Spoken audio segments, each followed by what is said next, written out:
could call this video intermittent fasting, but I could also call it the fountain of youth. But on a second thought, if you actually want the fountain of youth, then that's extended fasting. So fasting for a week or for 2 weeks or for a month. If you fast for a month, you'll become a baby. You'll have baby smooth skin and everything. But you have to build a fat layer up. Oh well, that is not relevant for this video because we're talking about intermittent fasting, and that only has to do with, well, it's more repetitive, so to speak, because you're going to do it every day. So let's define intermittent fasting, because the goal of this video is to make you do intermittent fasting, dear friend, dear viewer. I usually say dear viewer, I shouldn't deviate. So intermittent fasting is controlling your eating window, basically, every day. So let's start with the most optimal intermittent fasting, and that's eating one meal every day. So let's say you eat at 12, and then you're not allowed to eat anymore at 1 o'clock.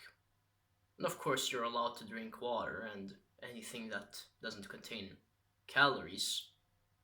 Hopefully it doesn't contain chemicals, so chewing gum, no on that one. We'll make a video about toxins in the future and what you should avoid. But oh well. So then you get a fasting period every 24 hours of 23 hours.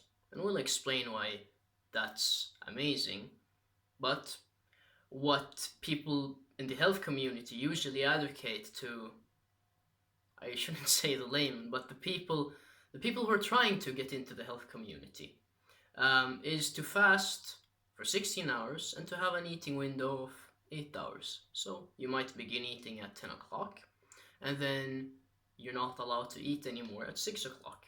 And that's something that most people can manage, I believe.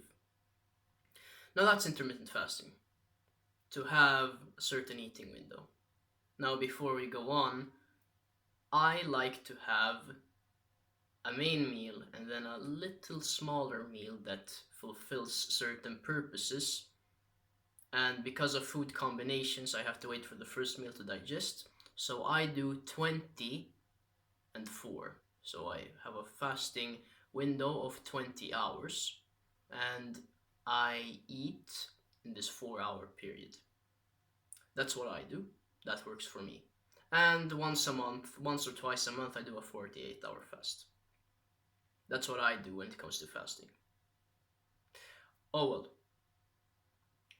Why should you intermittent fast? Why is this fasting window so amazing for you? Now, first let's go back to when we were hunter-gatherers a few thousand years ago. And if let's say you're here watching this video, but let's throw you to a hunter-gatherer tribe. I don't know where. Kenya, maybe. Hopefully people lived there back then. But let's throw you back there. And these people are walking in the... See, I don't know how Kenya looks. Savannah. Let's say savannah. And they're looking for food. Now, yesterday they ate, but today they haven't found anything. And then the next day they might find something. And that's how their life worked. That's how we evolved. We didn't have a refrigerator where we could eat all the time. We didn't have food when we woke up. When there was food, we ate it. And then we didn't have food anymore. So we had to hunt, and hunting took time and effort. So first of all, it took time, so we naturally fasted very, very often, and it took effort. So humans are able to do things without having food in their stomach. Okay? Breakfast is a lie. That's what I'm trying to say. You can research that. It's just something that came from the US grain industry during the 20th century to promote cereals, basically. Breakfast is just an augmented idea, if that's the correct word. But we evolved fasting and not eating that often. That's the main point here. Now, we've increased the frequency of our meals. What are the side effects? Now, instead of, side effects are a negative thing, let's look at the benefits of fasting so that you do that instead. First thing, if we go straight to the point, is autophagy. Now, what is autophagy? It's breaking down debris and damaged and old organelles in your cells to be used as energy and, basically recycle cell contents. Now, this is catabolic, so a breakdown. What happens when you eat? Your insulin goes up, your growth factors go up. You're trying to build stuff, you're trying to use stuff. And this leads to an anabolic cell environment.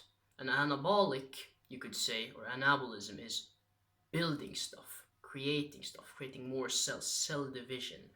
Instead of cleaning, we're building. And most of you, or most of society, is building on a very bad foundation.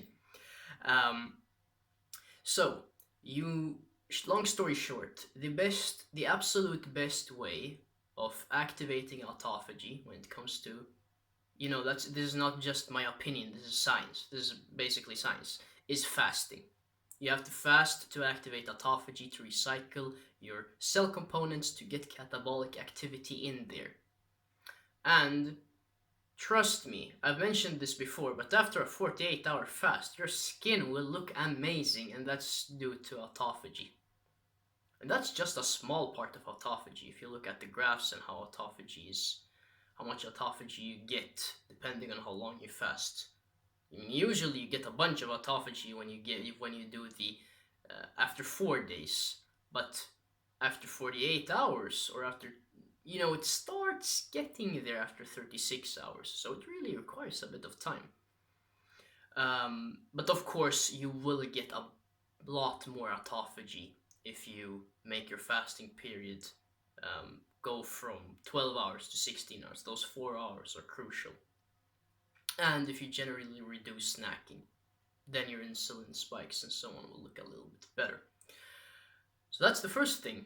Recycle or fasting recycles your cell components and keeps you young. Now, a lack of autophagy, just to throw it in there, has been linked to a bunch of chronic diseases, and proper autophagy is required for all life to exist, and it reduces your risk of, basically all diseases. So that's the first thing. The second thing is the activation of certain genes.